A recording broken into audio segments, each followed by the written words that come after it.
En tout cas, il y a une autre structure qui fait débat. Et j'aimerais bien en parler parce qu'on arrive à la fin de l'émission déjà.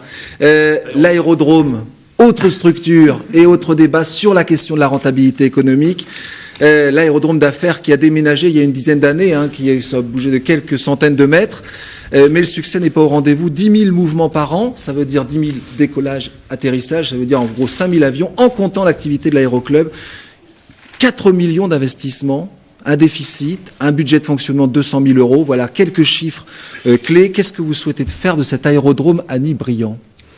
Au risque d'être encore pas obéissante, je voudrais quand même dire un mot. Les patients vont là où leur médecin leur disent d'aller. Vous poser la question à vous-même si vous voulez. Non, mais les patients vont là où leur médecin leur disent d'aller. Moi, je vais vous dire, quand je suis malade, j'ai peur de mourir. Donc, si le médecin me dit c'est bien d'aller à tel endroit, eh bien, j'y vais. Et c'est tout. Donc, c'est effectivement les médecins. Ça, c'est et puis, quand même, la proximité de l'hôpital, à qui elle va coûter le plus cher si l'hôpital disparaît?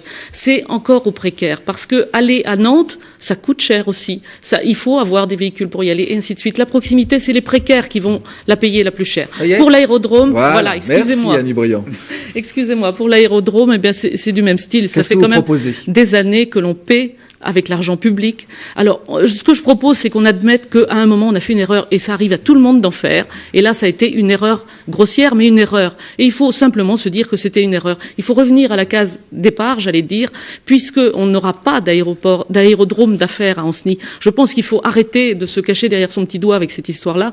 Eh bien, il faut arrêter le projet de l'aéroport d'affaires et revenir peut-être à un aérodrome de tourisme. Il y a des gens qui s'en servent actuellement, qui s'en servent très bien. Eh bien, allons vers plus d'écoles de pilotage. Faisons revenir, puisqu'on a des vents ascendants à Ancenis, faisons revenir les planeurs, faisons revenir les familles de planeurs qui sont là tout l'été et qui font vivre Ancenis. Et autour du tourisme, là aussi, il y a quelque chose à faire. Alors moi, je suis pour on admet. On ne se juge pas d'avoir fait une erreur, mais on arrête de dépenser l'argent public comme ça.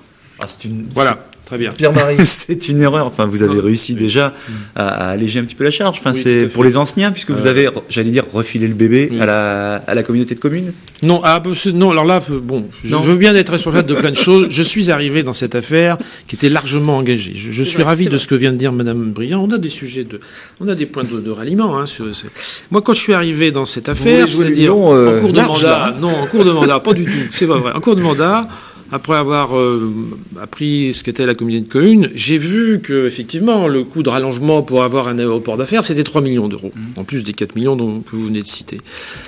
J'ai donc pris mon bâton de pèlerin, j'ai été à la région voir Antonini, qui est chargé des transports, qui m'a dit « Toby, fais gaffe, nous, on vous aura pas. Puis deuxièmement, mon pauvre, si tu te mets un aéroport sur le dos, moi déjà, ça me coûte cher. » Bon. Après, dans la même journée, j'ai été voir le préfet de région, qui m'a dit « Monsieur Toby, c'est un outil de développement local, nous, on n'a pas besoin d'aéroport d'affaires qui soit lié à Notre-Dame-des-Landes. » La messe était dite. J'ai empêché qu'on allonge la piste. Et la proposition, effectivement, alors, c'est pas un outil municipal. La proposition que je fais, effectivement, et que j'ai faite à mes collègues, c'est qu'effectivement, il y a, à mon avis, un truc à creuser, une piste à creuser sur le développement local. Oui, sur le développement local, parce qu'il y a quand même des entreprises liées à l'aviation qui veulent s'y installer. Des petites entreprises sur effectivement l'entretien d'avions de touristes, la fabrication de petits moteurs, des gens qui veulent des garages, des hangars pour leurs avions privés. Voilà. Bon, là, j'ai fait mettre en place, il est en train de se construire un plan de masse. Il faut faire un plan de masse avant de construire autour.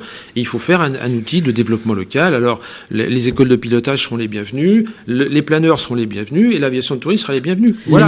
C'est un de vos adjoints, un de vos adjoints qui a porté ça jusqu'à aujourd'hui. Mon adjoint est responsable de ce dont il est responsable. Moi, c'est moi qui me suis mis en travers de sa route, c'est réglé. Sur le dernier sujet, si à un moment ou à un autre, les entreprises ont besoin de cette piste-là, quand je leur ai demandé, ils m'ont dit qu'ils n'en avaient pas besoin. Alors, je ne sais pas pourquoi. Bon.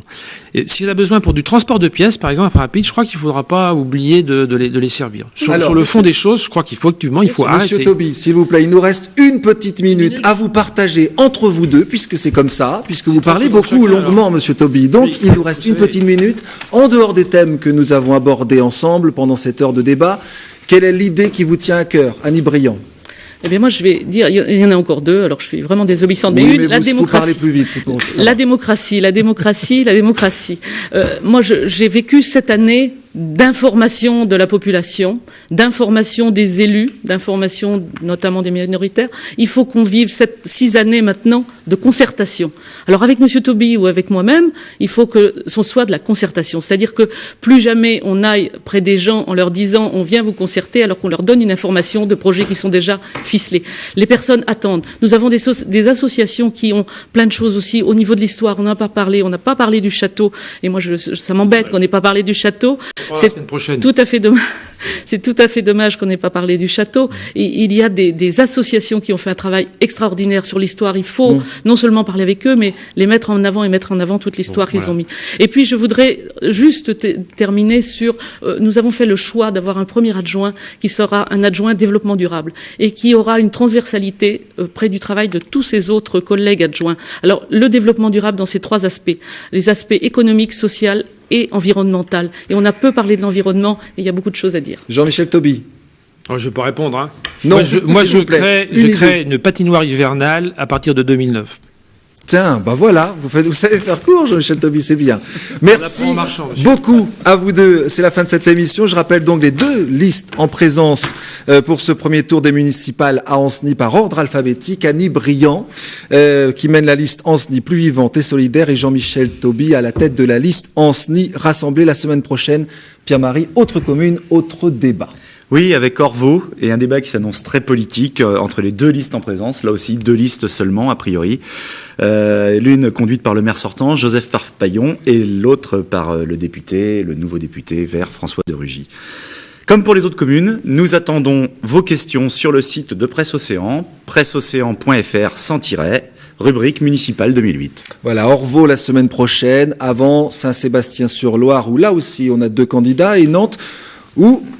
il y a beaucoup d'incertitudes. Voilà, on verra ça d'ici là. 7 listes, 8 listes. Peut-être, exactement. La campagne des municipales, en tout cas, continue sur Nantes 7 et Presse Océan. Merci à vous et à vos colistiers d'avoir fait le déplacement dans nos studios à Nantes. Merci à tous et à la semaine prochaine. Merci. Merci.